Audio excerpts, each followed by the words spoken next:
Hey, everybody, welcome back to Posted Up with Chris Haynes. Man, I got a special guest. First time on this show right here. Utah Jazz All-Star, Donovan Mitchell. D. Oh, man. Hey, man, it's a pleasure, man. I appreciate you, man. I don't get to come out here in Salt Lake too often. Yep. Last time I came out here was a few years ago. So I seen this airport you guys got over here. The new one. Yes. Yeah. I thought I landed at the wrong spot, man. I swear it's so big. It's like Denver's airport. It's so huge. Like I'm like, man, what y'all getting ready for? Yeah, so I've been here during the whole remodeling phase of it too. I haven't actually been inside the new one because we don't fly in a direct airport, but I've heard the walk. Did you fly in? I think it's Terminal B. Terminal B. That's what everybody's talking about. So everybody's watching this Terminal B. I've heard it's from my mom, my sister. Everybody lets me know like it's a hike. It's a haul. It's a haul. But it's nice though. I've heard it's really nice. I heard it's really nice. I wasn't used to it. I didn't expect that. So look, we got Donovan Mitchell on the show. I'm proud to have him on, man. This is a brother who I actually met for the first time. We were just talking about it off air. The first time I met him was in the Bay Area. It was the year he was coming out of college. You were prepping. You were getting ready, draft preparation. But you came to a Warrior finals game. Yep. Warriors who? Warriors Cleveland. Warriors Cleveland. Yep. Okay. And your agent Ty Sullivan introduced me. Now Ty. Now look, I trust Ty's basketball acumen, his knowledge, and everything. But you know how some agents get. They touting everybody. Yeah. And he was like, Donovan Mitchell. He's going to be Chris. Pay attention. And so I'm like, look, I'm all right, D, okay, all right. I'm looking at, I see you stocky. I see that. Had a bad fit on too, by the way. I don't say I remember I have a bad fit on. But your fits nowadays, they're getting better. We're progressing. We're progressing year by year. You hide a little something, little ice, Okay, that's all. You don't want to show off too much. That's fine. But no, I remember when he told me, then I was like, okay, I think I started looking at some of your clips. I'm like, he's gonna be cool. He's gonna be. And you killed Summer League. I was there in Vegas Summer League, but I have to admit, I didn't see you being a 3-time All-Star. Me neither. I'm not gonna lie to you. Same with you. I never forget that. When we met, it was like I was preparing for the draft, and I always tell the story. I didn't think I was gonna get drafted. I've said that for many years, but like going to that game, that finals game was like, I'm really about to play these dudes. Like a few months ago, I was telling reporters and media like, I'm coming back to school. We better win this championship. Like, it's crazy how God works. Like you go from watching the finals, screaming at the television, cheering on the team, and now like, I met Dre, I met Steph, I met all these guys, and now next year, those are my opponents in the West, defending champs, like, you know what I mean? So it was a quick turnaround for me, and, like I said, I didn't expect to be, any of this, and God is good. I will say that God is good. A lot has happened. You go from a guy who basically, you were a lottery pick, but I think if people did that draft all over again, it'd be a totally different story. But a lot didn't change from you. Yeah. You got your own signature shoe, businessman, everything. Like you got your hands in a little bit of it all. And Dom, you're a guy who you're quiet. You're pretty reserved, and there's always people speaking on your behalf. I wouldn't say on your behalf, but there's always people speaking about what they think you're going to do. Yeah. Why I want to talk about, what we're doing today.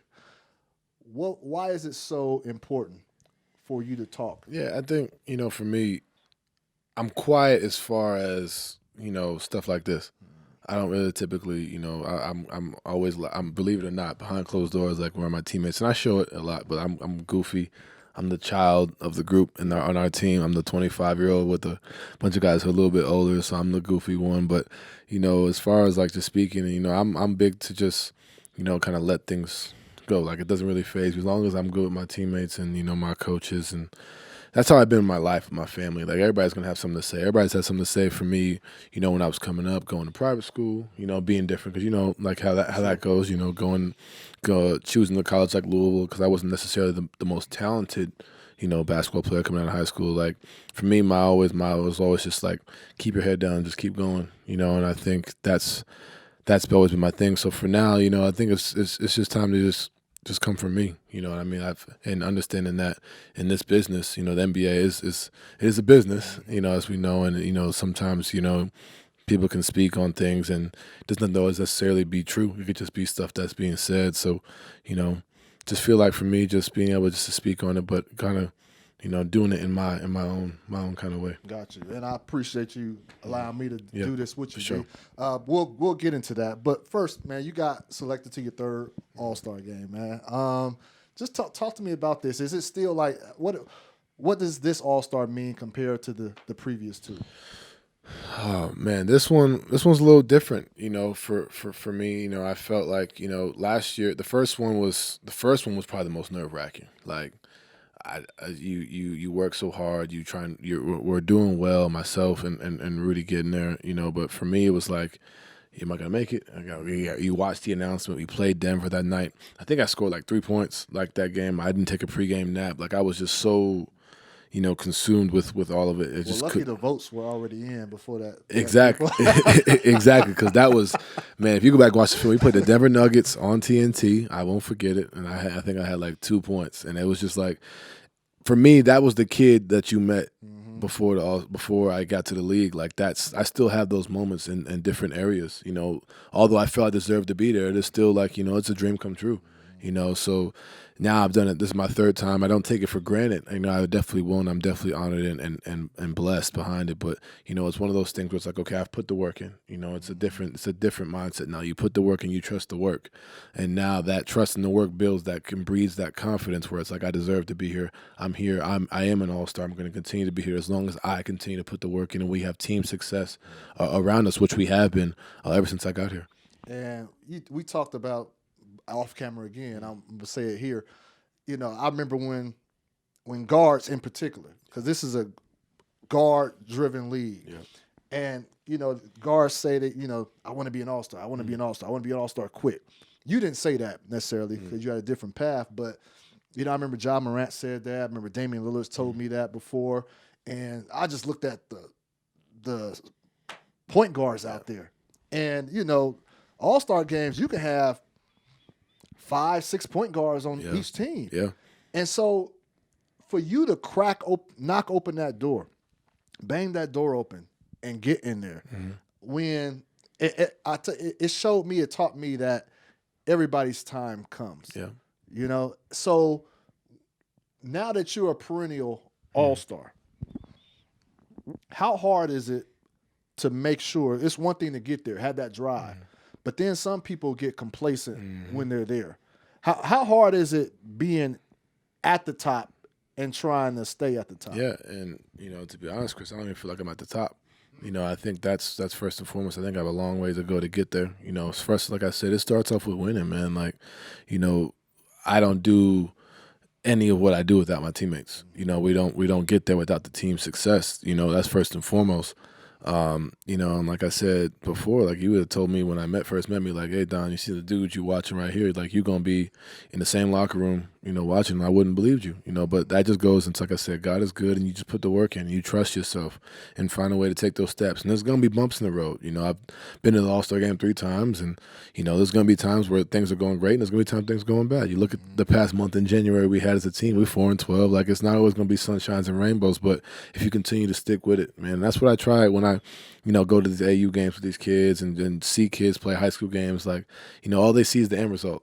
You know, all they see is, you know, the diamond, like you said, diamond chain and looking good, and all, like Ja Morant looking like exploding, dunking. You see Trae Young, you see Luka, they see Bron, they see Steph. Like, you see all these guys on TV. That's ultimately the end result. You know, but what you don't see is the unseen hours that are behind closed doors, the work you got to put in, the waking up at 5 a.m., the 2-a-days, the 3-a-days, the, you know, working on those back-to-backs, what happens in between those games, what we do on flights, that way we can be the best of our abilities. And if you get complacent after one, you know, there's dogs in this league, you know, and guys who want your spot, and you got to make sure. And I think it's really easier to get there than stay there, to be honest with you, because once you get there, it's like, all right, like it's easy to sit down and say, all right, I got my one, you know, and like, all right, cool, I'm here. You know, it's tough to stay there. That's why you look at the greats. You look at Kobe, MJ, Bron, Steph, KD, like Magic Johnson, like those dudes, like that are consistently there, every year. Giannis, Jokic, like those guys are consistently there every year, and I think that's what makes it special, and I think that's what ultimately what I'm trying to get to. And biggest thing, man, is you just got to put the work in with yourself and with the team, and winning is huge. Well, I want to reveal this. So you're putting a lot of work in, but I think you might be putting in more work than most people. The reason why I say that is you can't see really without your glasses. So, man, tell us how severe. Tell us about this situation. It's funny, man. Like in college, it took me. I was just telling you this earlier. Like we had an appointment. We all went as a team, and let's say the appointment started at 1:00. I was there till about 4 or 5, like trying to put one contact in. Wow. And I was like, you know what, this ain't for me. I'm just gonna just dug it out and you not use it. And so yeah, I'm out there, guessing. No, I'm playing, but it's not that bad. I'm not gonna be exaggerating, but it's definitely noticeably different. When I have them on in the facility, I'm looking at the rim and all that. But I'm gonna probably get LASIK done after this season. But it's different. Is that to get late? Is that some people are kind of they fear that? I do. So like I say I'm gonna do it, but we may get to the end of the season and I might be still at the same glasses situation. Yeah. No, I mean it's working all right for you. I mean you're shooting 36% career from 3-point. I mean not too bad. Yeah, come on now. Give me better, though. Give me better, but not too bad. There's people with 2 good eyes they shoot that well. You guys made the Utah Jazz. You guys made a move. Made a move at the trade deadline. And in that move as well, you lost a good teammate of yours, Joe Ingles. Man, Joe. Yeah, talk about the move and Ingles. What man. First off, David Locke. After Joe got hurt, I don't know if you saw that. He asked a question like, "Drop your most noticeable Joe Ingles moment." And I'll say it here too. Like, I came into training camp. I'm like, who the hell is this old dude? Like, you know what I mean? Like, who is this dude? He gonna guard me? Like, and I came in, man, and he kicked my ass, Chris. Like just from a fundamental standpoint, it wasn't like he was doing. And here I come in, the exciting athletic kid trying to jump over him and get around him and do all that. He's doing ball fakes, layups, and he's still getting everybody on. So I don't feel as bad no more because he's getting everybody on it. But like, hit him with the step backs and just shooting over me because he's 6'8", like making passes, making plays, and he's a guy. Him and Ricky Rubio, those 2 guys in particular, when I first got here, helped me as far as being a guard. Not just being a scorer, but being a guard. From Ricky, I took a lot of his just knowledge of the floor, and then Joe being the passer that he is, knowing the situations, and this rest of the year be the first time I've ever played without Joe, and he's definitely gonna be missed. It's crazy to see what happened, and fortunately we were all there to comfort him and be around him, and he's been a great teammate, a great person.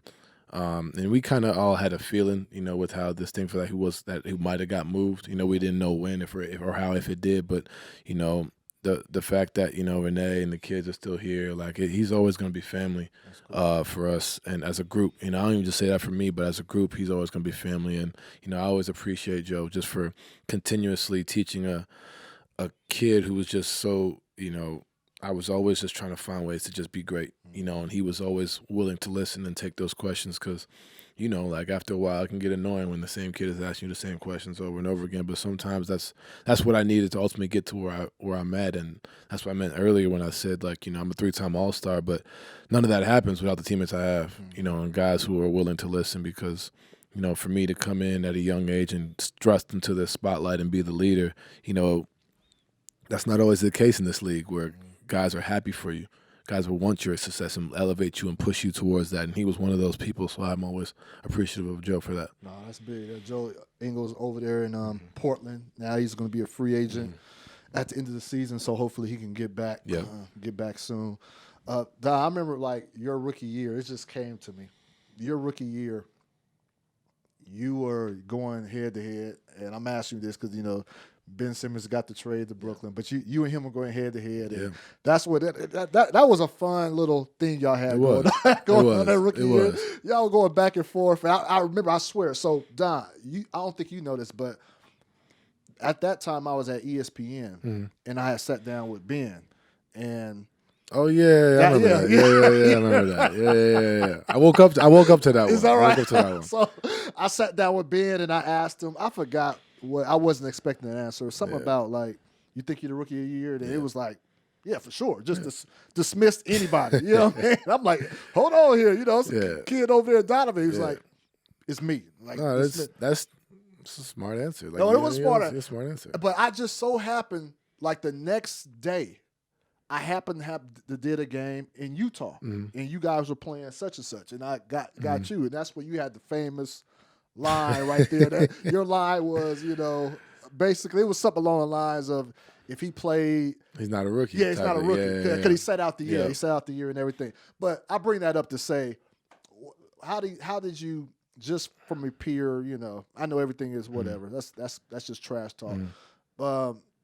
To see it, how everything unfolded. Yeah. Ultimately, him getting the trade to Ben, and Ben to Brooklyn, James Harden to Houston. Yeah. Well, first of all, I want to start by saying, like, if everybody is in my, I think to this day, and I made the joke with my teammates before, like, if I don't do anything else in this league, I'll be known as Spider and, the kid that came in second for Rookie of the Year. Like I said, if I don't do anything else, but it's all love between me and Ben. Like, you know what I mean? Like what is the NBA without drama and fun? You know what I mean? I think that's what made it dope and exciting. And he ultimately won it, and good for him. I'm happy for him. And there's no love lost. It's not like it's a real beef or nothing. It's whatever for me. And I'm sure he feels the same way. It was 4 years ago.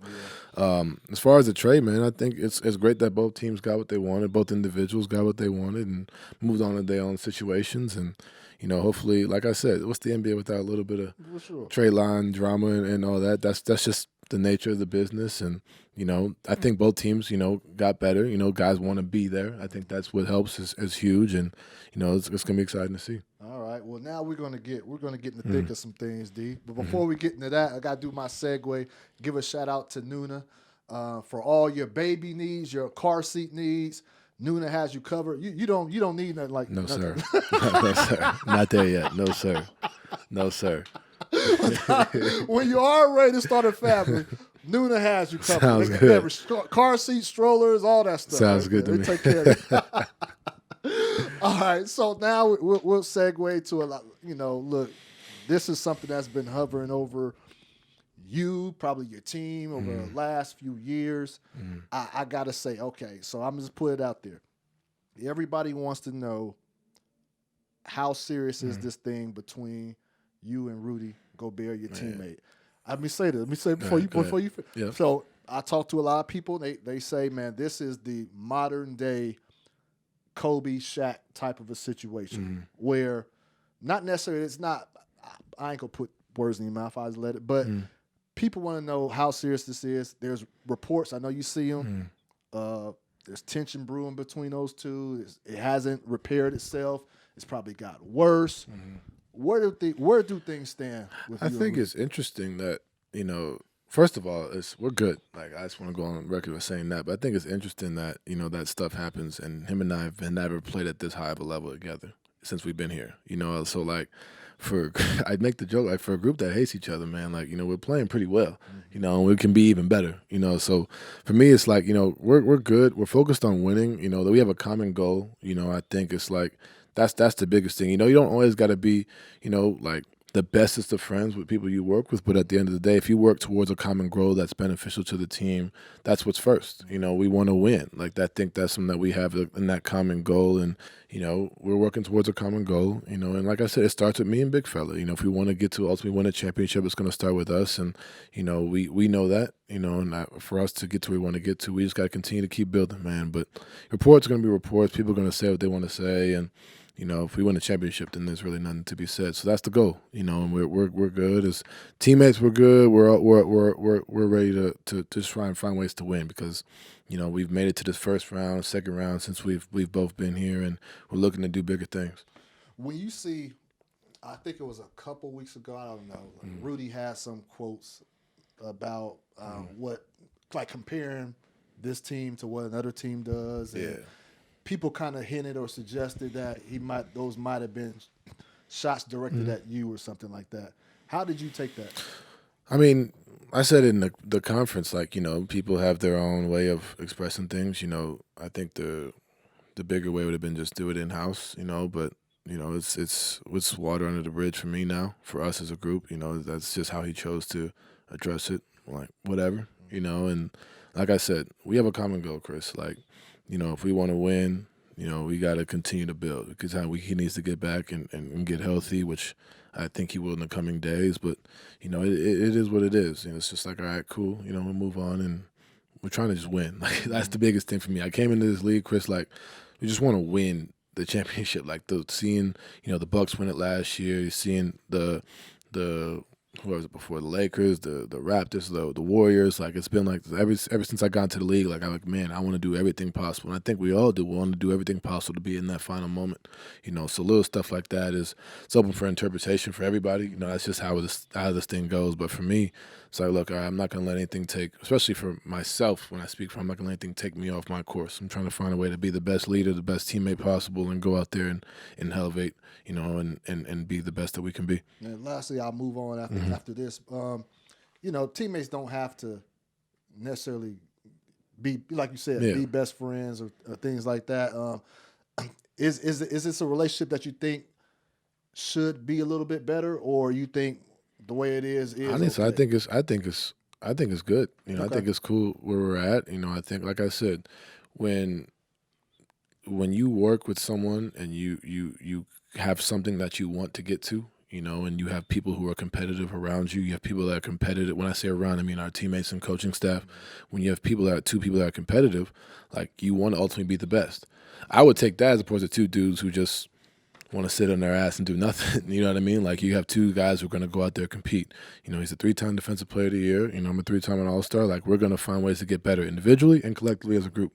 I'll take that. I don't think, I think everybody thinks that the league is just like, everybody's like, boom, we hang out. Like, this isn't college. College was different. College, you're in the dorms. It's a different vibe. And now you go about your business, and that's it, and that's cool. That's not necessarily, when you go about your relationships and stuff like that, you can handle whatever you want. And so for us, like I said, when you have a common goal and wanting to win and want to bring a championship, I think that's what makes it easier. And like I said, it shows in our play as we've progressed. And him and I have, think, I think Locke told me this, like, we're top 5 in pick and roll, together, because we understand each other. We understand each other's tendencies and habits, and finding ways to get better, man. No, that's a good.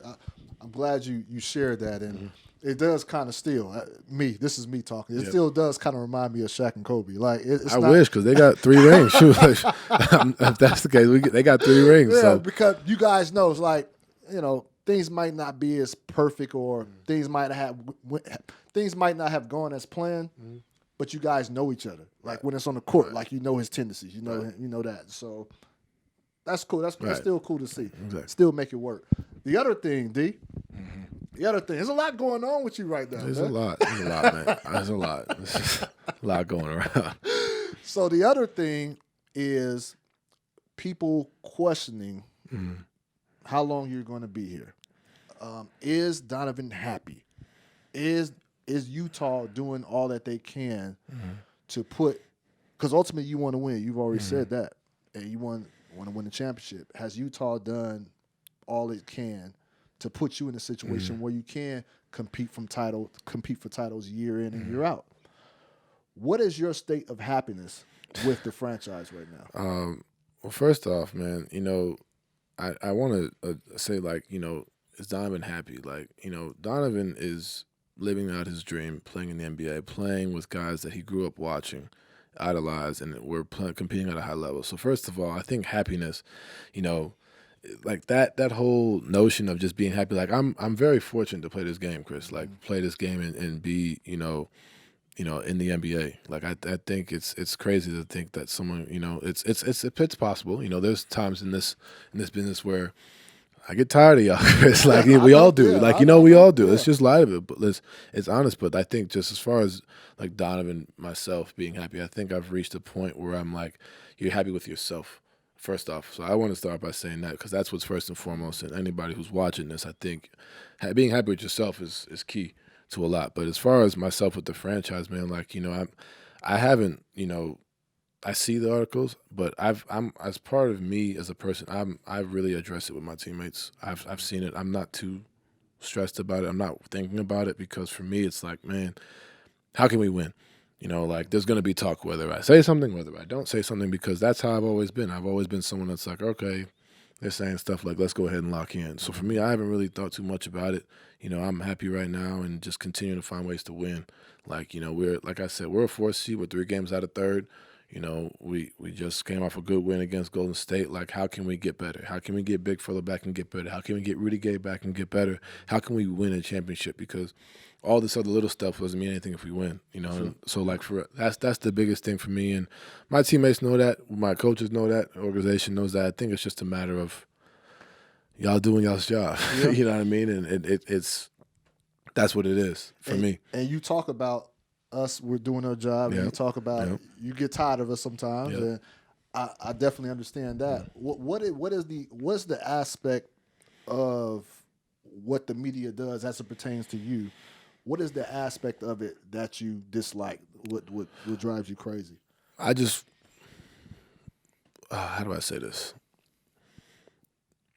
Denzel Washington said something in an interview one time. He said the media has a unique job. It's not even to be right. It has a unique job is to provide facts. Mm-hmm. And sometimes that job can be manipulated. And I'm not saying the quote right, but he says something about now it's about being first. Not necessarily always being right. You know what I mean? And, I can give it attention, but that speaking to Don, I brought up my happiness because speaking to Donovan's happiness and peace, it's like, why even give something attention? As long as the people around me know the real, then what are we really going about, kind of going on about, you know what I mean? And I've like I said, I'm not really thinking about any of that right now. Like I'm at a place where it's been 4 years, we've made it to 2nd round. Like, yes, we made the All-Star game, that's great, but how can we win? How can we beat the Bucks, the defending championships? How can we defend the champions? How can we beat the Suns? How can we beat the Warriors, the Grizzlies, the Mavericks, like the Nets? Like, how can we do that? How can we build upon? And, when you have the coaching staff and the teammates that I do, that's all we focus on, and I think when we're in practice 4 or 5 hours a day, that's when everybody else is listening to y'all's do y'all job. But for me, it's like, my overall peace and happiness is like finding ways to win and get better. That's the competitive drive. That's what fuels me and motivates me. And, what people decide to say is cool. That's their right and their job. But, the need to be first, I think, is a little much. Yeah. You know what I mean? That's not even, and I speak that one, it's not even just about Donovan. Like, that's about life in general in this day and age. But, just the facts, and I think that's the biggest thing is just finding the facts, But for me, like I said, man, like I'm just trying to find a way to win and put my team in the right position to do things. And it starts with myself. It starts with me being a better defensive player, a better, more efficient offensive player, and going from there. I think in listening to that response, I think that would cause a lot of people to speculate that what stuck out to me in your responses, I want to win a championship. That's what I want. That's what I want. That's what I want. That's what I want. And so what people see with that ambition, with you putting that out there, people see and they say, oh, well, if that's what he wants, that's not happening in Salt Lake. And so they take it to the next. How are they to say that? Yeah, no. Who are they? Yeah, they have no facts to back it up. It's just that I guess they go off of pass. Just the pass of small market teams. I mean, Milwaukee kind of killed that. Yeah, they just killed that notion right there. But I think that's what kind of gets people to start things up. And like I said, keep in mind, Chris, I understand. Like I said, I understand you have a job to do. I understand everybody has their job to do. I'm not condoning that. That's not right still. I'm not saying you specifically, but I understand like the media has a job to do. But for me, it's like that's how I grew up, man. Like, all right, like I said it to Shaq. Like, all right, like what I mean, I don't say that's where when you say I'm reserved. Like I don't say, I just do. You know what I mean? Just kind of just go out there and show. Because if we win, what do we? Like I said, what are we talking about? For sure. So that's the goal to win. Does it make it difficult because you say sometimes you do have to address your team if I something addressed it once, and that's been it. So like what, all these. can you tell me about what the I didn't what even the say it word to my was? teammate. I didn't even say it to everybody at one time. You know, Okay. the way I go about it, like the way I'm as a leader on this team, I'm like, yo, like I'm here, man. Like let's work. Okay. Like, you know what I mean? Like let's work. You know, and my teammates, man, they're so great. Like make my life so easy. It's like, man, shut up. Yeah, Like, they know you the know what game. I mean? Like, Yeah, they know the game. so it's they like know it's real easy. You know what I mean? It's so for us, it's like we come in every day, show up to work, we do our job, we do what we got to do. We all have this bitter taste of LA, you know, when we lost to the Clippers. And I think that takes precedence over anything else that's being said, whether it's chemistry, whether it's destination, whether it's, you know, Danny Ainge coming in, the new ownership. It's Quinn doing a good job. Like we as a group, like we're here to do this. Mm-hmm. We're here to do our goal, and we're here to find every way possible, you know, to do that. You know, and I think that's what's special about this group we have, because I can't say people think we're going to win a championship. I personally don't feel like people do, you know, and that's great. Like, all right, cool. So now how can we find ways to get there, you know? And it may not happen, but I know as a group we all gonna go down swinging, and I can fight with these guys in that locker room any day of the week. How have you been able to embrace Salt Lake City, being in Utah? Like how like some you know it's to a lot of brothers it's an acquired taste, you know. But but it seemed like you've relished it. How have you been able to embrace the city? For me, I won't ever let it change. I'm always going to be who I am. You know, I think the biggest thing is they embraced me from the jump. You know, as far as the fans, the team, the organization, and you know, I'm very thankful. You know, they took a chance on me. You know, like I said, no one knew. They traded up to pick me. You know, so that means hey, this better work out. You know, so you know, I'm appreciative of that, and it reminds me of Louisville. You know, because we're the only show in town. You know, and in Louisville, it was us as the basketball team. You know.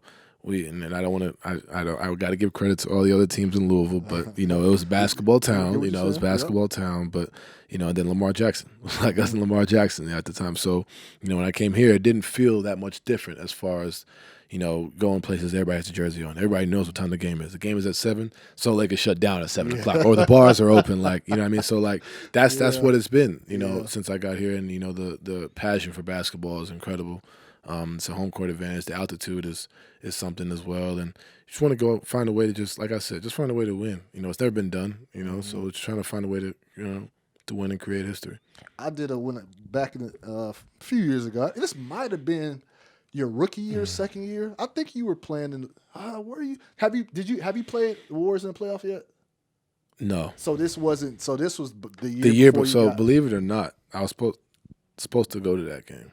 I believe when they played the Jazz. They played the Jazz. No, so I'm thinking the Clippers series. Sorry, the Clippers. continue. Okay. Different. So all right. So this was before, but you brought up everything shuts down at 7:30 here. But I remember when I was covering the Warriors, and the Warriors were hoping that they got the Clippers in the playoffs. And they end up. Is that the nightlife thing? The nightlife. Yeah, I remember that was my story. I remember that. That was my story. So I got Matt Barnes with like Iguodala on record, and they were talking about nightlife. I'm just gonna sit home and just watch Netflix and stuff like that.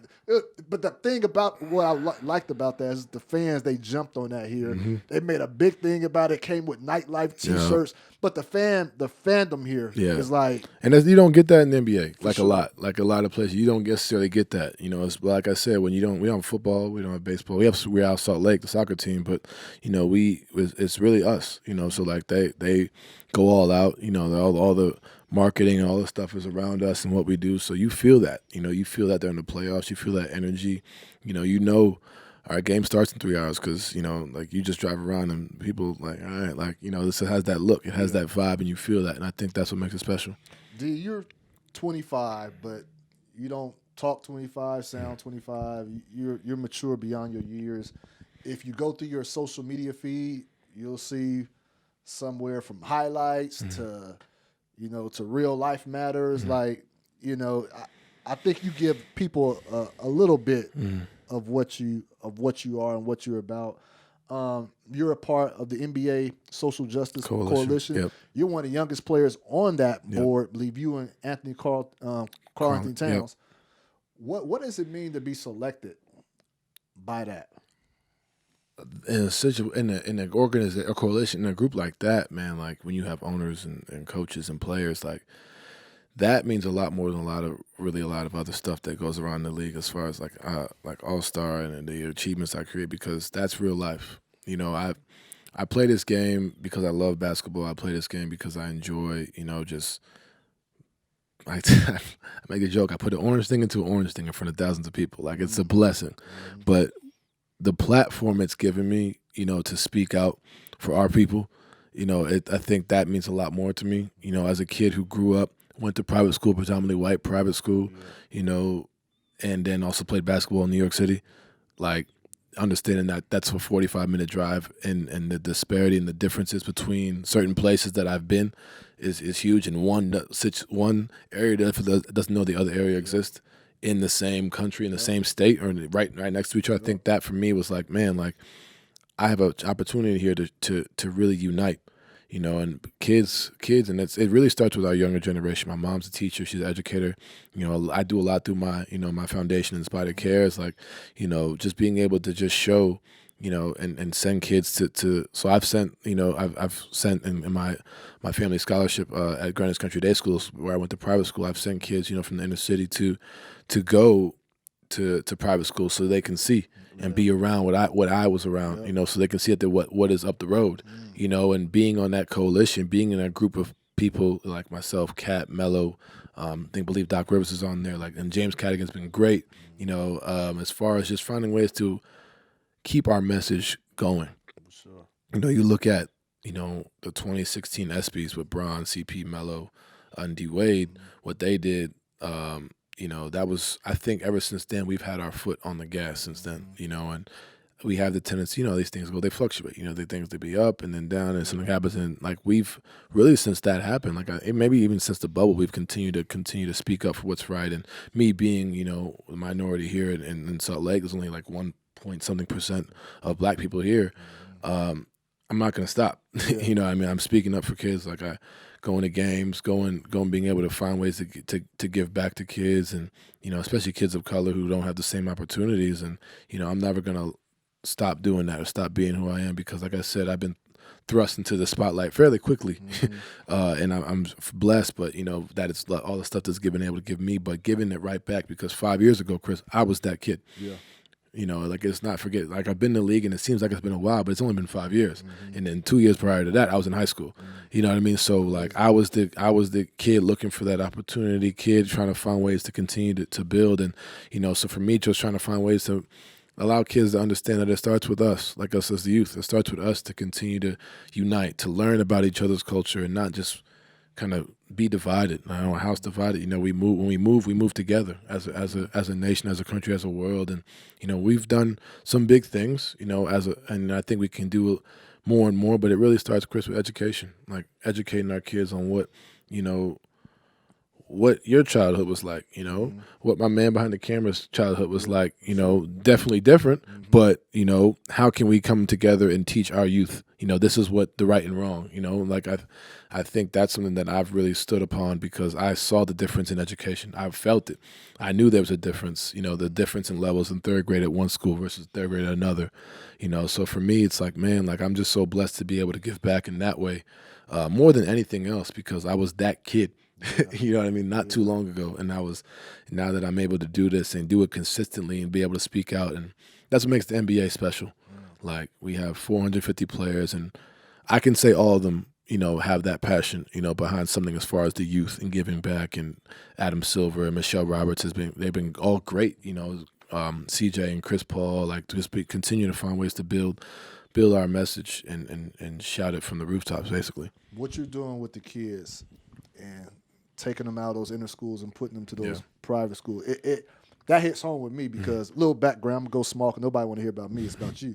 But elementary school, junior high, most of high school, believe it or not, I was pretty much a straight F kid. Really? Yeah. A lot of stuff going on in the household. But I remember in elementary, so it's called the GATE class back then. So the GATE class are the high achievement students, get 3.5 or higher. But anyways, the GATE students, they would get an annual trip to Washington, D.C. Mm-hmm. I'm from Fresno, California. Yeah. And that's all I've known was Fresno. Right. Everything. Right. All I know was Fresno. So for me growing up, I felt like if I wasn't in jail, if I wasn't dead, I made it in life. Mm-hmm. And so, anyways, Gate students were only allowed to go to Washington, D.C. And I used to be like, man, I want to go. Right. Like, I want to go. And it just wasn't for me. Right. It wasn't for, they didn't allow us. And I always had a problem with that because I felt like if I would have seen Fresno, California, the west side of Fresno is just, blacks, Hispanics, and Asians. And, we're in the hood. I never saw what prospering black people look like. If I, in the 6th grade, went to Washington, D.C., and just seeing, because, like, people tell you it's a different world out there, but if you don't see it, like, if you can't experience it just for a little bit, like, it's not real. It's a lofty goal. Yeah, like, exactly. It's not like a tangible thing It's that you not. see. Like, and so I've never, and I think if they would have put me on those trips, I would have had a different outcome. Yeah. It would have clicked sooner for me. Yeah. And I think it's not all about, like, it shouldn't be all about if a person has good grades in elementaries. Sometimes kids are going through things and they still need the opportunity to see a different lifestyle, 100%. to see a different school, 100%. a different curriculum. That's what I love about what you're doing right here, because you won't even know it, but you're changing their path. Yeah. And it's funny you say that because I never forget, and I'll bring his name up, CJ Tyler. He was my host family for the first weekend, and Brian Jordan, those two. And I walked up to their house, drove to their house with my mom, and I was like, holy shit, like, you live like this. Yeah. It was a 30-minute drive from where I live, and I'm like, you have a court in your home. You have this, you have that. And, I've told them this story. Like, man, like, I said, I don't know how I'm going to go about it. And my grades weren't, like, I wouldn't say F's, but, like, I wasn't necessarily focused as a student early. And it was like, I'm going to figure out how to get that. And it may not be just, like I said, money doesn't solve everything. It helps. But it doesn't solve everything in life. Definitely but helps. it does. It does. Don't get me wrong. But I don't want to make it seem like, that's just a monetary thing, yes, but, it's like, that was my motivation. I'm gonna give my mom and my dad and my sister this, whatever. I'm gonna get that. Like, how, I don't know how, and it wasn't basketball at the time. Like, I was a baseball player back then. Like, it was not basketball. I was like, I don't know how I'm gonna do it, but I'm gonna get there. And for me, that was what I went to school Monday through Friday. So now you get to the city on the weekends, you're working a little bit harder. But subconsciously, you're not really knowing why. You're just working a little bit harder. It just motivates you. And you said something else. You said, like, you don't know what a kid's going through. Like, that's huge. Because especially nowadays with the way we view and we research mental health, like, you never know what a child is going through. And you never know what little 5-second, 5-minute, 5-hour interaction with a child can really change their trajectory, of whatever they may be going through. So just being able to do that through my foundation, through my family, and like I said, the NBA is one of the best at that, man. It's just being able to allow us to kind of do our stuff and continue just to build and and just be great as a group. And we have a lot of guys in this league who I've learned from, just being able to see, okay, how do you go about this and do that, and it's motivated me even though I'm even in the NBA. You know what I mean? So I can only imagine the elementary school, the college kid, the high school kid. It's crazy that college kids are telling me that they look up to me, and I'm like, bro, like, we're damn near the same age. But like, it's wild. But it's truly a blessing, man, to be in this position, and I'm not gonna stop doing that because it's I've seen firsthand what that does for people, and it's awesome. And D, I want to touch on the flip side of you being the star player, being a household name. This is something I don't experience. This is something, what I'm about to ask you about, this is something not even many players get to experience this. And I'm gonna ask this, I'm gonna say this first.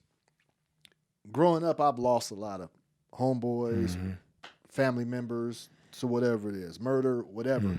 And I've always had a problem with, like, letting new people in because I lost so much. And so what I see you and I see LeBron, anyways, you guys have kids that come up to you, reach out, that don't have much longer to live. They may be going through something. You lost a couple. I've seen it. There's a couple young people who we lost. Yeah. That I know you had a part to do with. How is that? Knowing you give them that little time. It may be a autograph. It may be a picture, and then they're gone the next moment. How is that for what obligation is? Yeah. Do you feel? Do you feel an obligation to get involved to at least bring something But it has to be hard because with the end result comes, and then can you talk about that? It's tough because. Man, I'll speak to my little brother Terrence Clark. He was a lot of our little brothers. He was a bright and upcoming kid, just throughout the league, knew a lot of people, and I spoke to him probably a few days before that happened, and he was just so excited to tell me that he was, because I had spoke to him. I said, "Yo, if you want to, you want to get to where you want to get to, this is the steps you got to take. You got to lock in, do X, Y, and Z." And he was so proud. He was on the table, getting stretched out. He's like, "Yeah, I'm getting treatment." What I mean? Just trying to act and sound like a pro. And he was him and B Boston, I believe, were out there. I don't necessarily know who he was with at that time when he FaceTimed me, but he was just so, you could see it on his face. He was so excited just to be like, man, I'm doing the work. And to see his life taken like that, man, that hurt. That hurt the basketball community. I hurt his family, his mom. So any chance I can, a young kid, reaches out, or there's a kid in state comes to play in the tournament, and any kid, but a kid, that comes in state and plays, or for me, it's I'm doing that 10 times out of 10, Chris, because you never know what that does. You never know. Like I said, you never know what that person's goes. You never know what happens next week, next hour, next minute, but. I'm doing that, especially for the kids, man, 10 times out of 10, because I went to an Orlando Magic game and I begged my parents, I want to get there 3 hours before the game. I'm not letting you in 3 hours before, but I remember those moments, so like I said, we have such a platform, man, that we are able to use, and it gave me a little choked up talking about T. Clark because he was so close. He was so close, and he worked and worked and worked and was always happy and always smiled and was always, just a lighthearted kid, man. And so for me, anytime I see a kid, and it's the ones that you hear last second, down related last second, I turn around because it's that was me, or like you said, you never know what that last second will do for that child. That 1 second will change a kid's lifetime. You know what I mean? I don't like.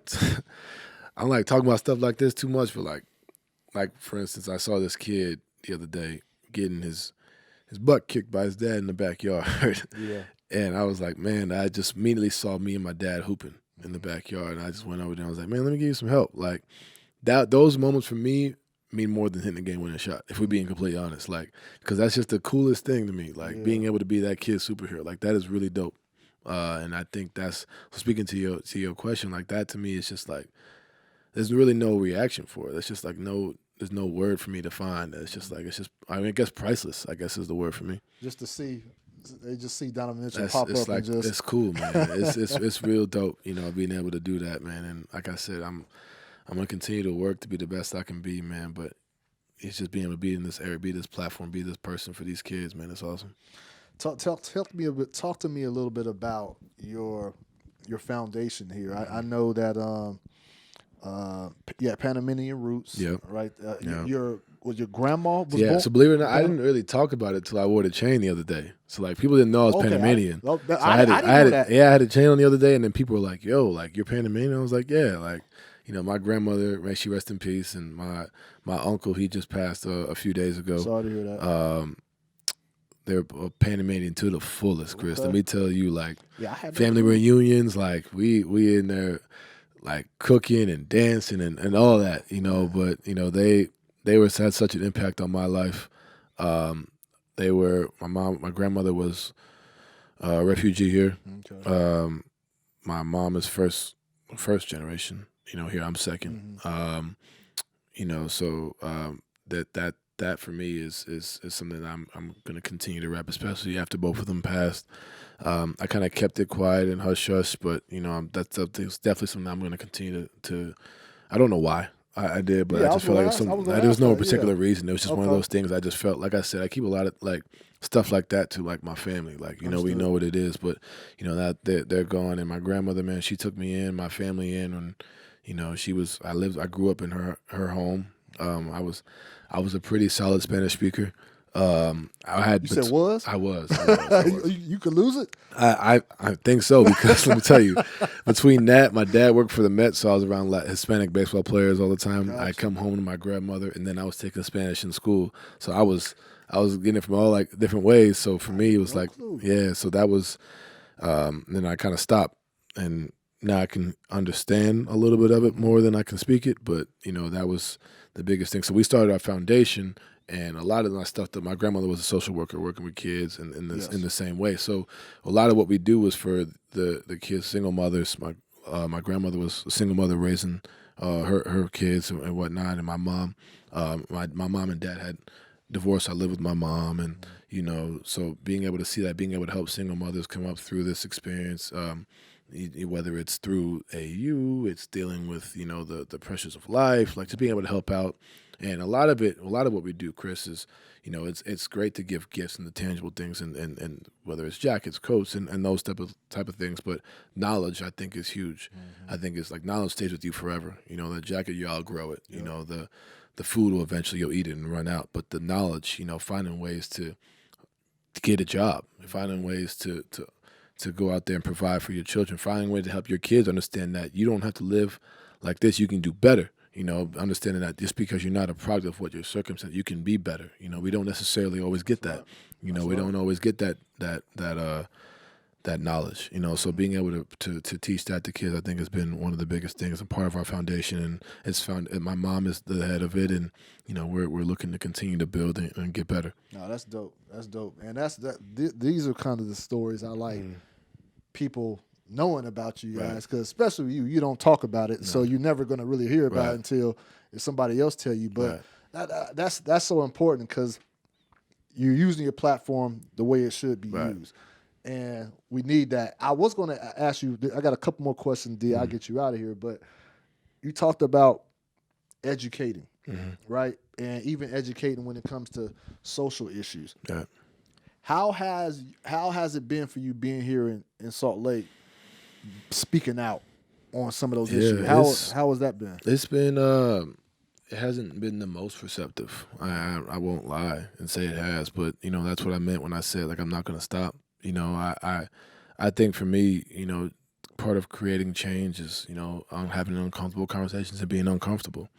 What you choose to do with the information is up to you. I'm gonna continue to speak with and give knowledge. And who does a really good quiet job of his Mike Conley, by the way. That's a whole side note. He hits you with a little Instagram story now and again about some knowledge. So he's a guy that and like I said, I pick from a lot of people and I ask questions. That way when I go out there and speak, I know what I'm what I'm talking about. But for me, it hasn't been the most receptive. I give credit to what Ryan Smith has done, and Dwayne and those guys in ownership, we give scholarships out there every win to kids who are minority kids in Utah, who first generation, second generation from wherever it may be, and they're going to college, paying for full 4 years. Like, that's the type of work I think is special. But you're always going to be, when you're doing something good, you're always going to be met with something. And for me, it's like, I'm going to continue to speak out and continue to provide knowledge, and if it chooses to be unheard or has a bad review,